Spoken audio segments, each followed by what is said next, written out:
Sunce залази. Дан je bio dug i vruć. Vaše biljke su žedne. Uzimate kantu za zalivanje. Mislite da im činite uslugu. Zaustavite se. Upravo se spremate da napravite najveću grešku ovog leta. Ovo što radite, to nije pomoć. To je spora smrt za vaš trud. Svi vam govore da zaливате увече. Комшија пријател, чак и неке книги. Кажу, манџе испарава, билка има целу ноќ да пие. Тоа е лаж. Удобна лаж која води у катастрофу. Хајде да разјаснимо едном за свагда. Ваше билке не пију ноќу.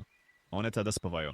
А влага на листовима током хладне ноќи, тоа е позивница за болест. Пламенџача, пепелница, рџија, све оне воле влагу и таму. Сваке ноќи када заливате ви им спремате гузбу. Листови остају мокри сатима.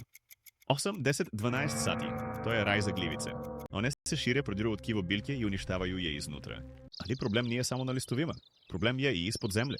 Хладна и мокра земја током ноќи гуши коренџе. Корено е потребан киселник да би дисал. Да, коренџе дише. Без киселника почиња да трули. Билка слаби, листови жуте. Изгледа уморно, јако има воде. Има превише воде, у погрешно време. И то не е све. Кога још привлачи влага ноќу? Пужеви. Они излазе да се гости у вашој влажној башти. Ви им заливањем увече поставljate сто. Позивате их на вечеру.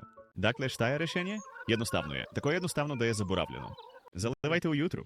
Рано ујутру, док е још свеже. Зашто ујутру? Слушајте пажливо. Ово е знање старих баштувана. Прво, билка е будна. Спремна е да почне са радом. Фотосинтеза почиње са првим зрацима сунца. Вода кој го јој дате одмах се користи. Она е гориво за дневни раст. Друго сунце кој излази брзо суши све каплице на листовима. Нема влаге, нема болести. Гливице немају шансу да се развижу. Трече, земја се током дана загрева. Топла, влажна земја е идеална за рад корена. Билка е хидрирана током најтоплијег дела дана, када јој е то најпотребнije. А како заливати? И ту постои правило. Не прскајте свуда. Вода е потребна корену, не листу. Заливајте земљу око билке. Полаку, темелно. Дозволите води да продре дубоку. Боле е залити едно мобилно, него сваки дан помало. Плитко заливање ствара ленџе, површно коренџе. Дубоко заливање ствара снажне, отпорне билке. Разлика е огромна. Тоа е разлика измеѓу живота и пропадање. Погледајте овој парадајзе. Чврсти, здрави, без игедне флеке. А крставци?